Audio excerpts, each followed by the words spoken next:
Hi guys and welcome back. So today's video is going to be some of my favourite Montessori aligned books for toddlers and more specifically 2-year-olds. My son Samuel is rapidly approaching 3, which is crazy to think about, and so these are some of the books that we've been enjoying since he's turned about 2 years of age. Of course, younger and older children can also read these books, but this is just what we've been loving more recently.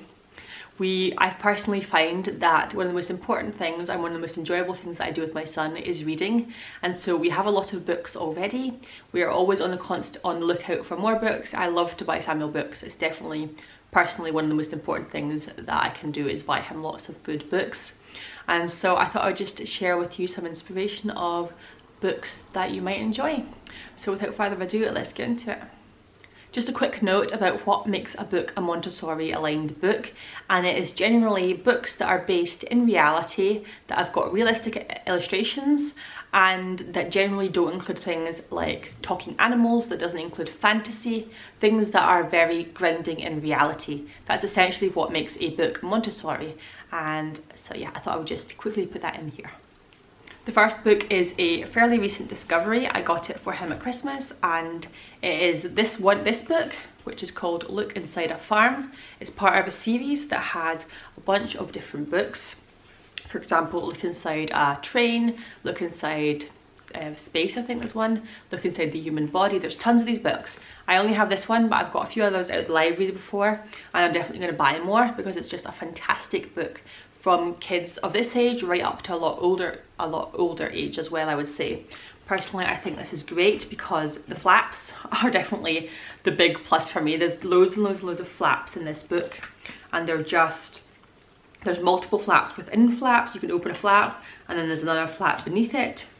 The illustrations are very realistic, which is very Montessori aligned, and the information is really amazing within this. This is a very, very educational book. I definitely learned things when I was looking at this book and reading this book to Samuel. Yeah, all about farming. This one is specifically all about farming, and I definitely learned lots of things in it. This one also has at the back a little tiny extra book that you can then use to learn even more about the animals, and then you can basically spot all the animals that are also in the book. So this is my top recommendation for a 2-year-old because it's the perfect age to introduce this, I think, because flaps, little kids love flaps, and I feel like 2-year-olds are they're at the stage that they're not as likely to pull the flaps off because these flaps are pretty fragile, and so I would say that this is definitely kind of the earliest stage you want to be using this. Depending on how careful your child is. Samuel is definitely much more of a rough child, and so I wouldn't have been able to introduce this to him before this age, I would say. And I do still have to watch him quite carefully when he is opening this book with all the flaps. So yeah, I highly recommend this book, just so educational, and it can be used for many years to come. The next book is a classic storybook, and it is We're Going on a Bear Hunt. I love this book. The illustrations in this book are so beautiful. Again, very realistic illustrations, so nice, and just, yeah, a lovely storybook. It's one of those books that, I think this is very important for a book, it's one of those books that you can read again and again and again as a parent and you don't get completely sick of it. There's some books that I have that I've given to Samuel and I absolutely hate them because I hate reading them. They're so annoying and I hate reading them multiple times. Whereas this book I've read many times since he was little. It's such a good book. We actually have a backup copy of this. And it's basically, it's not rhyming, but it's to a kind of rhythmic tune. So I don't know how to explain that. Basically, it has lots of repetition, which kids love, and there's lots of opportunities to make noises. So Samuel loves to do the bits in between. So like the noise of the grass is swishy swashy, swishy swashy, and then the mud goes squelch squirt, squelch squirt. And little kids of this age that are starting to talk absolutely love that, and so that's a really great bonus. And then the bit at the end where they find the spoiler alert, they find the bear. It's just so good. It's such a dramatic book. It's definitely a good reason why it's a classic, and if you haven't got this one, I would suggest picking it up. I always see this in charity shops as well because it's been around for quite a while, so yeah, check out your charity shops to pick this one up as well. The next book we love is Peek a Flap Dig. This is a book all about construction, and if you have a child who loves diggers and things like that, this is a fantastic book for you. Highly recommend.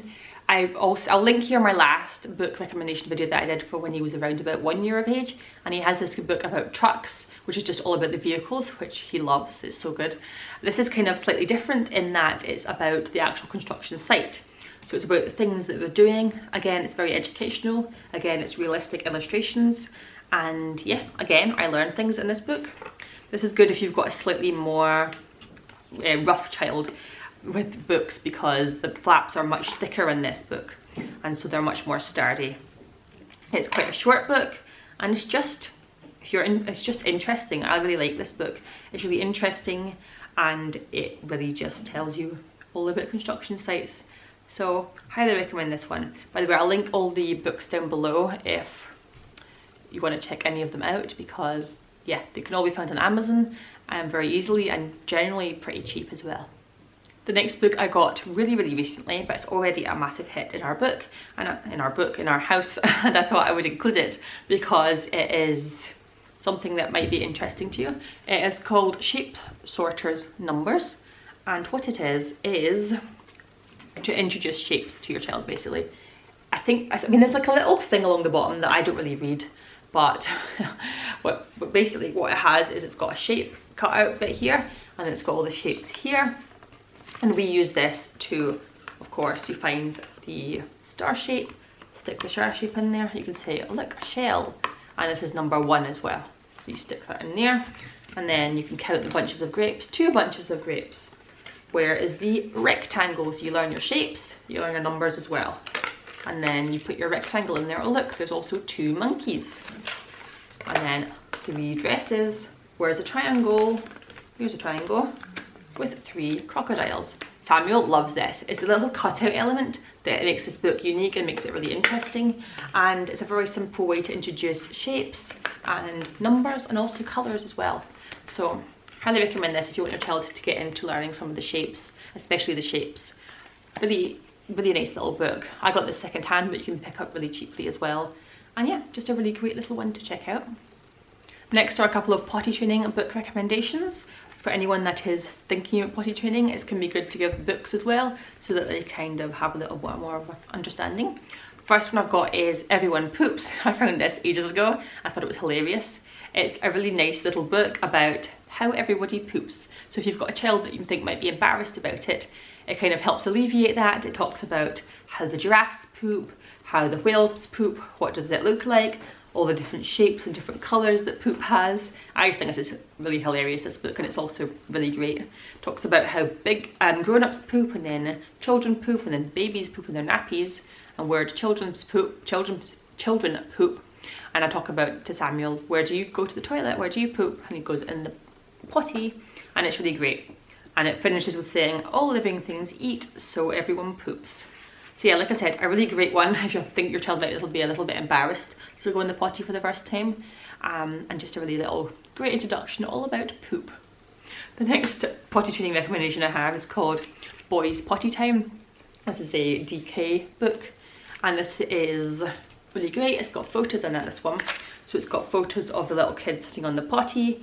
It talks about what you do at potty time. It talks about the fact that accidents can happen, but that's okay at the start because everyone's learning, and it's just really lovely. Really nice little book, and just about celebrating using the potty and how good it is to use the potty. Again, just a really nice little book talking all about the potty and really getting them out of their nappies and into using the potty. The next book is another storybook, and it is Monkey Puzzle, another classic I feel like. This is by Julia Donaldson, who is a very popular writer if you don't know.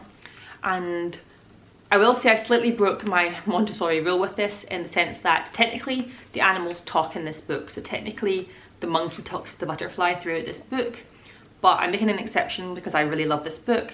It is a rhyming book all about a monkey who's lost his mum, and he's trying to find the monkey, and then he basically tries to describe to the butterfly what his mum looks like, and she shows him.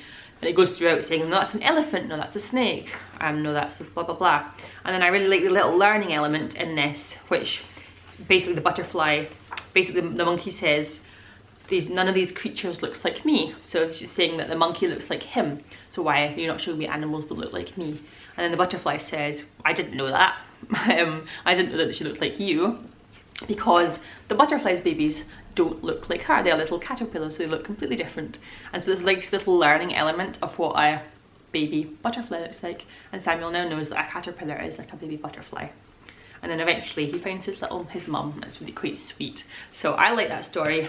It's quite a sweet story, and it's one again that you can repeat again and again and you can not get sick of it, which I think is very important for a book that you're going to be reading to your child. Next, I have a few book recommendations for if you are going to have another child, or just to teach about babies in general. If your child's going to be around other babies, these books are all great.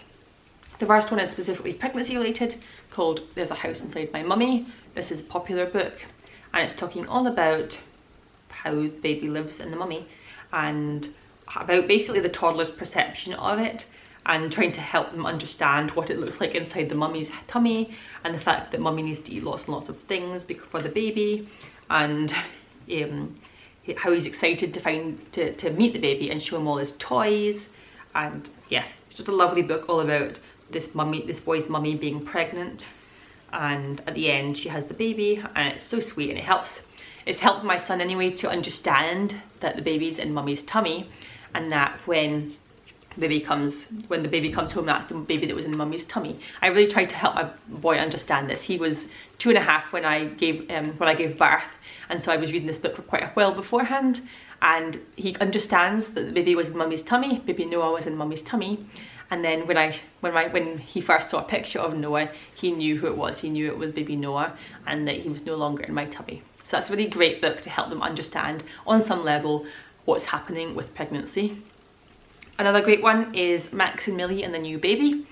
This is about when the baby's already born, and this is right at the start when he's a newborn, and how Millie's upset because she can't play, and she feels like she's getting left out and having no attention on her basically. And then Max comes around to play, and she's like so proud, showing off her little brother, and then talking about basically how lucky they are, how lucky she is to have a little brother, and the fact that, and at the end it talks about the fact that the baby can't have ice cream, so they're very lucky to be grown up, and it helps them to be less jealous. So this is a lovely little book as well, and yeah, my son definitely is quite jealous of the baby, so I definitely think this is a good one to read to him. And then finally, this one is a picture book, more of like a point and talk about book. So this is called Look and See What You See in the Town. There's a few other ones you can get. Look and See What You See in the Countryside. I think there's a beach one as well. And this is less of a story and more of just pictures. So there's pictures of different places. You can talk about the weather with this book as well, because there's rainy and there's snowy days in it. And there's different places of the town. It goes into the garden, into the playground, and you can just point out all of the things. I think the idea of the book actually is that there's items down the bottom that you then need to find. So it shows you the ice cream van. You need to go and find the ice cream van. Samuel just really loves learning all of the words in this book. He loves learning what a fountain is and all the things that look like, what it looks like. It talks about dark and night, and yeah, a really great way for a really great book for a variety of different topics, whether that's seasons or night and day, or just learning words about things that they might see in their personal life, which is really, really important. So those are all the books that we have been loving since Samuel turned 2. We really, really enjoy these books, and as always, I'm buying more, looking out for more books for him and for helpful books for him. So that's it. I will see you very soon, guys, in my next video. Bye.